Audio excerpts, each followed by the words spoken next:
Hello दोस्तों, मेरे YouTube channel में आप सभी का स्वागत है।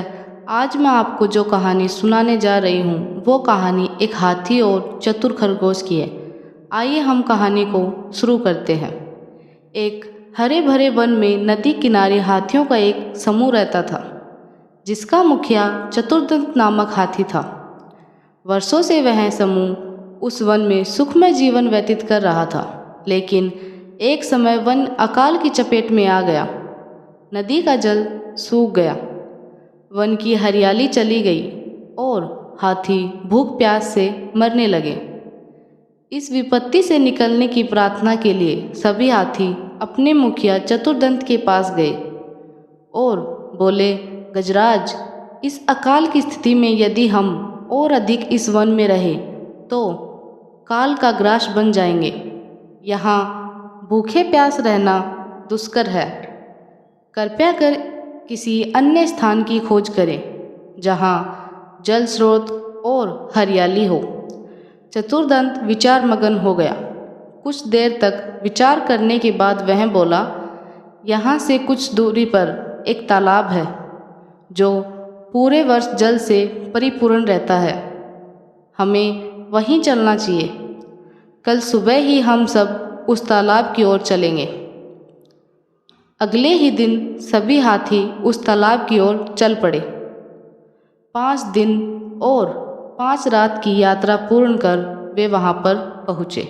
जल से पूर्ण तालाब को देखकर वे बहुत प्रसन्न हुए और दिन भर वहां क्रीड़ा करते रहे। संध्या होने पर वे बाहर निकले और वन में चले गए। तालाब के किनारे खरगोशों की बस्ती थी, जिसमें उनके बहुत सारे बिल थे, लेकिन हाथी इससे अनभिज्ञ थे। अतः वे खरगोशों के बिलों को रौंदते हुए निकल गए। खरगोशों के बिल तहस नहस हो गए।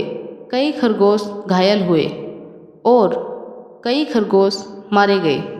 हाथियों के जाने के बाद सभी खरगोश एकत्रित हुए और स्वयं पर आए इस संकट के विषय में चर्चा करने लगे। एक खरगोश बोला, हाथियों का समूह प्रतिदिन जल के लिए तालाब में आया करेगा। ऐसे में हमारे यहाँ रहना कठिन हो जाएगा।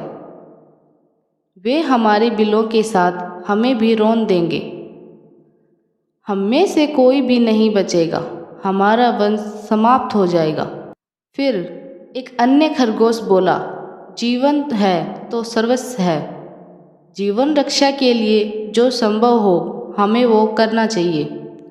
परिस्थिति कहती है कि हमें जीवन रक्षा के लिए तत्काल इस स्थान को छोड़कर अन्यत्र प्रस्थान करना चाहिए।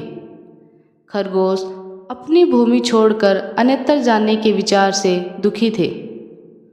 उनका दुख देखकर लंबकर्ण नामक खरगोश आगे आया और बोला, हम वर्षों से इस भूमि पर निवास कर रहे हैं।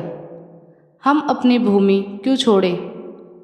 इस भूमि पर हमारा अधिकार है। हमें हाथियों से बात कर उन्हें यहाँ आने से रोकना चाहिए। लेकिन उनसे बात करेगा कौन? कौन उन्हें समझाएगा? सभी खरगोशों ने एक स्वर में पूछा। मैं उनसे बात करूँगा और यहाँ आने से मना करूँगा। लंबकर्ण बोला, लेकिन क्या वे तुम्हारी बात मानेंगे? अवश्य मानेंगे। मेरे पास एक युक्ति है। मैं उनसे कहूँगा कि ये तालाब चंद्रमा में बैठे खरगोश का है और उसने आप लोगों को यहाँ आने से मना किया है। संभवतः वे मेरी बात मान जाएंगे। लंबकर्ण बोला। अगले दिन लंबकर्ण हाथियों के मुखिया से मिलने तालाब के मार्ग में स्थित एक ऊंचे टीले पर बैठ गया। जब हाथियों का समूह वहां से गुजरा तो वह हाथियों के मुखिया चतुर्दंत से बोला, गजराज, क्या आपको ज्ञात नहीं, यह तालाब चांद में रहने वाले खरगोश का है। आपको बिना उसकी अनुमति के इस तालाब के जल का उपयोग नहीं करना चाहिए। चतुर्दंत ने पूछा, तुम कौन हो? मैं चांद में रहने वाले खरगोश का संदेशवाहक हूँ। उसने मुझे अपने संदेश के साथ आपसे मिलने भेजा है। लंबकरण बोला, संदेश क्या वह है? चतुर्दंत ने फिर से पूछा। संदेश है कि इस पवित्र तालाब में चंद्रदेव का वास है, इसलिए तुम लोग इसके जल का उपयोग नहीं कर सकते। मैं कैसे मान लूं कि यह तालाब चंद्रदेव का है? जब तुम मुझे तालाब में चंद्रदेव के दर्शन कराओगे तभी मैं यह बात मानूंगा और अपने दल को यहाँ आने से रोकूंगा। चलो मेरे साथ और स्वयं देख लो। कहकर लंबकरण चतुर्दंत को तालाब के किनारे ले गया। उस समय तालाब में चांद की छाया पड़ रही थी। लंबकरण चतुर्दंत को वह छाया दिखाते हुए बोला, गजराज देखो, तालाब में चांद का वास है। अब तो मेरी बात मान लो। चांद की छाया को चंद्रदेव समझकर चतुर्दंत ने उसे प्रणाम किया और वहाँ से लौट गया। उसके बाद उस तालाब में हाथियों का समूह कभी नहीं आया।